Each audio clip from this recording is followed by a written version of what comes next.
Hello, YouTubes. This is Matt again, and I thought today we'd take a look at something related to the major scale and a cool application of it called an Add9 chord shape, if you're not familiar with them.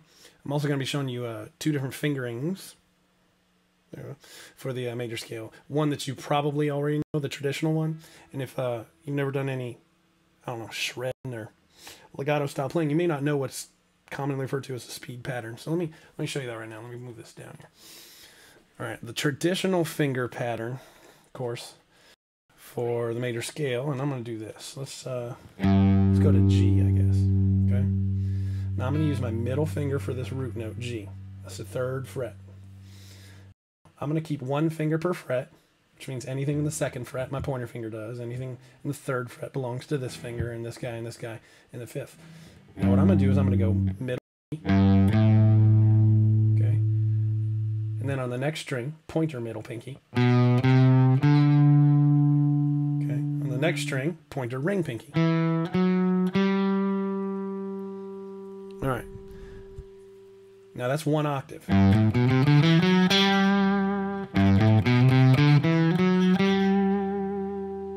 I'm going to keep going. The next string, the G string, that would be the same fingering, just use pointer, ring, pinky.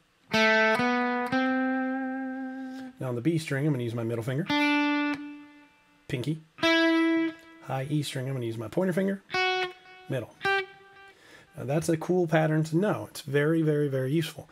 But it's not the only way to do it. Let me show you guys one more time. Here's the traditional pattern.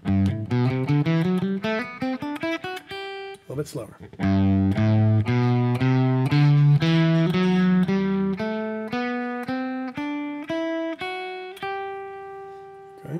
Let me show you what's called the speed pattern. This is a symmetrical scale. It lets you use 3 notes in a row on the same string. That's useful later on if you're going to do legato style stuff where you're hammering on a lot. But let me show you right now one very quick, easy to grab use of this. The speed scale uses your pointer finger as your root note, not your middle finger. Okay, so I'm still starting on this G note right here, but I'm using my. Now I'm going to use the pointer, middle, and pinky in a very spread out way. 3rd fret, 5th fret, 7th fret. Same thing on the next string.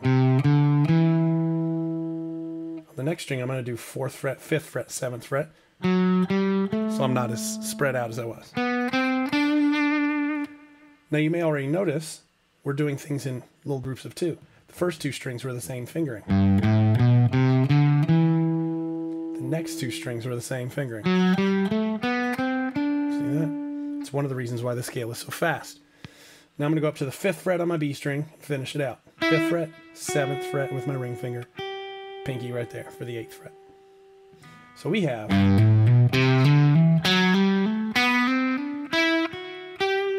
You can keep going because the top 2 strings are also even.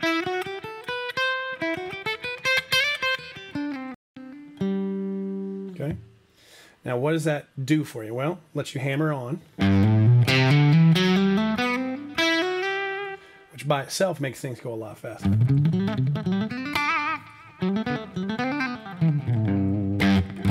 Then say the traditional one.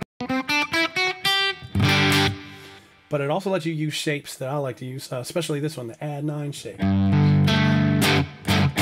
which is a killer cool shape. Now, let me show this to you. I'm going to use my pointer finger for the root, which I'm going to keep using a G just for this lesson, but you can move this shape around once you get it. Here, your middle finger on the 5th fret of the next string.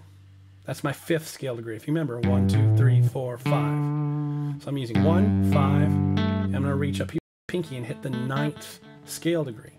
And that means I'm hitting the 7th fret of the D string. So my 3 notes I'm using are root, 5th, 9th. They sound like this together. It's not major, it's not minor. You get this cool kind of ethereal sound to it.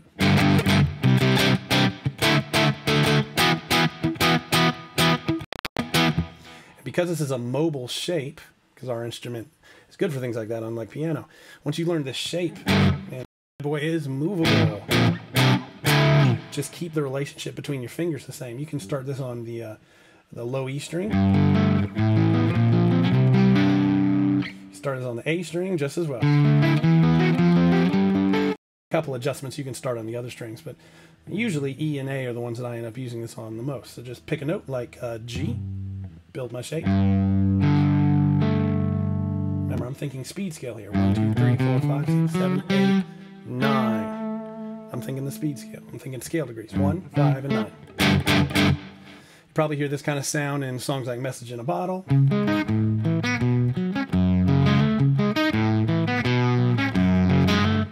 Okay.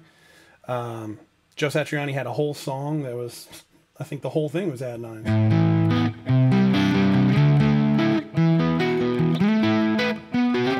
Oops, something like that.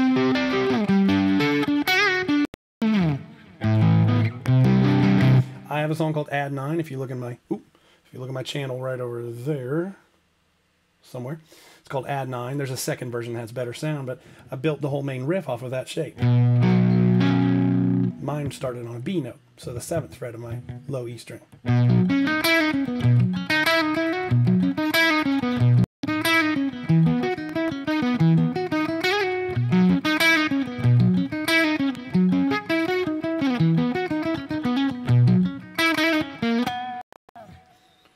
All right. You can also replace chords with an Add9 if you want sort of a spacey out there sound. Take a chord progression like E, A, C sharp minor, B. If you've ever played in a praise and worship band, there's like a million songs that do that.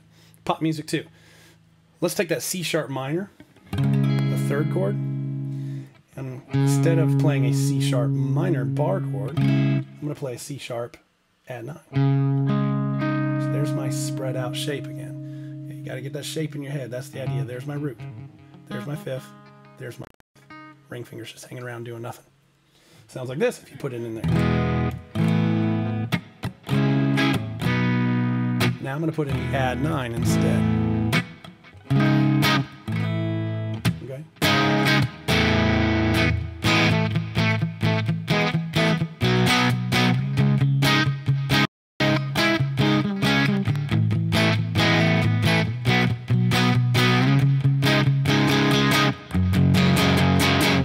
So Add9 is a really cool shape. Move it all over the neck, replace chords with it.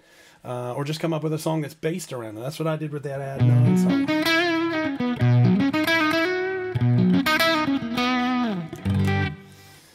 Alright, so that's the major scale, traditional. Speed finger. Add9 shape that comes out of it.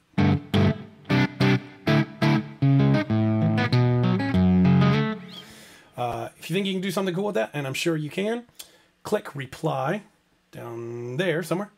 And when you click reply, you can do a text reply, but you can also do a video reply. If you got a webcam, I'm using the one built into my MacBook here. It's real easy.